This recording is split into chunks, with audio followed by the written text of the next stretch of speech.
cell theory and all the different types of organelles found in cells. In this video, you're going to learn to analyze the nature of relationships between structures and their functions inside living cells. We also want to talk about how cell structures and organelles interact in a system and how each cell maintains homeostasis. Now, vacuoles are small and numerous in the animal cells, but there's really one large central vacuole in a plant cell. It becomes a little obvious here in the diagram. Its job is to store nutrients, water, and of course waste. Centrioles are another organelle that are found in animal cells only. They're made of these microtubules, and when you put two centrioles together, they're called a centromere. That's how we like to see them in a diagram. Oftentimes you'll see them as they look kind of like a sun, a shining sun. They only appear visible in cells when they're going through cellular division. They help the cell divide by pulling apart the chromosomes, or they actually anchor the chromosomes down so that we can evenly divide cellular material. Think of these centrosomes as grappling hooks. They kind of hold and anchor DNA when the cell is going through division. Cilia and flagella, they're organelles associated with the cytoskeleton.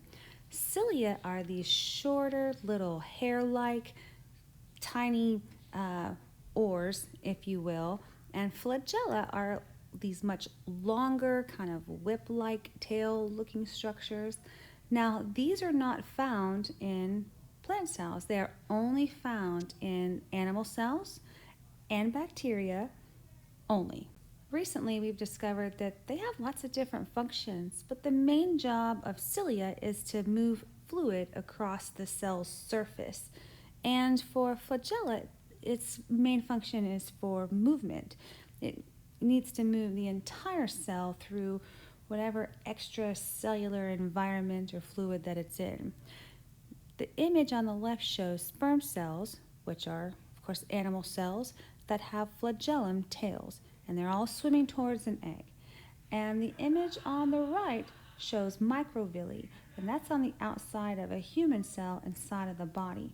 A lot of your lung cells or inside lung tissues will contain this cilia microvilli. That's how, when you feel the need to cough up or you cough up phlegm, your cilia on your cells inside of your lung cavity are moving, and they're moving that phlegm up closer to your throat so that you could cough it and digest it in your stomach. It's actually part of our immune system where we have captured, germs and allergens through our mucus when we breathe it in. Mitochondria. Its structure is really two parts. There's an inner part and a matrix fluid part. Mitochondria are in charge of cellular respiration, and that's like the opposite of photosynthesis. Cellular respiration takes sugar and oxygen, and it makes this byproduct of carbon dioxide and water and energy. Here we can see in this chemical reaction where this is a sugar, glucose, and this is oxygen, O2 gas, and they react to form carbon dioxide and water and energy production. And this is cellular respiration, breaking down chemical energy into food to release usable energy in the form of ATP. Hence, breaking down this carbohydrate using oxygen to make energy.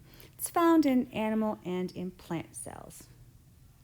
So technically, the mitochondria's job is to create energy. But remember, I said there's actually two parts of it. The inner fluid part and then a membrane matrix. Recently, we have come to know that mitochondria now have their own DNA system, and you inherit that from your mom. So moms give all their offspring their genetic copy of mitochondrial DNA.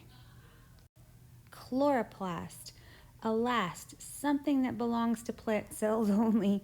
Its structure is two parts.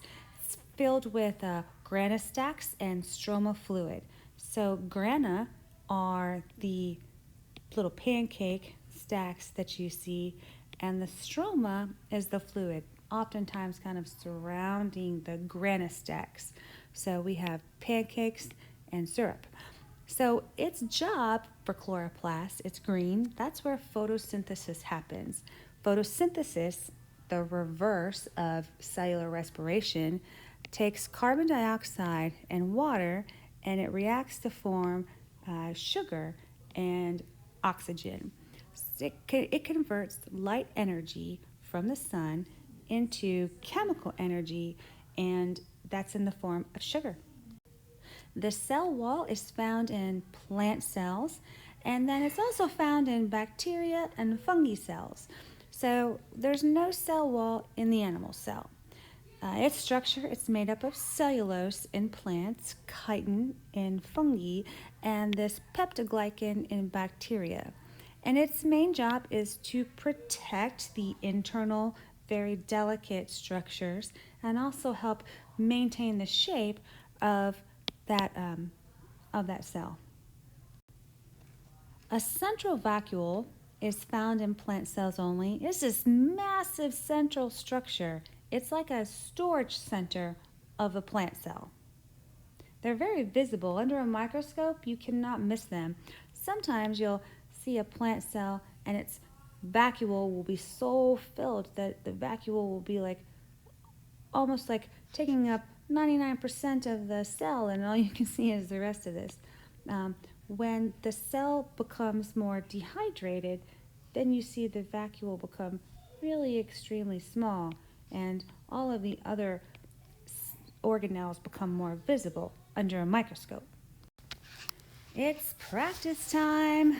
Inside of your packet, you should have let's label the animal cell and plant cell diagrams. Pause the video and see if you can label the animal cell parts 1 through 12. How about with the plant cell? Can you label the parts of the plant cell? What makes a plant cell so special? What's something that it has that the other cells don't? Think back to when we first talked about prokaryotes and eukaryotes. Can you fill in the diagram? Think about what prokaryotes have individually that the other cells don't. What about eukaryotes? What do they have that prokaryotes do not have? And what are some things that they have in common? What makes an animal cell so different from a plant cell? And what are the things that we, amazingly enough, have in common?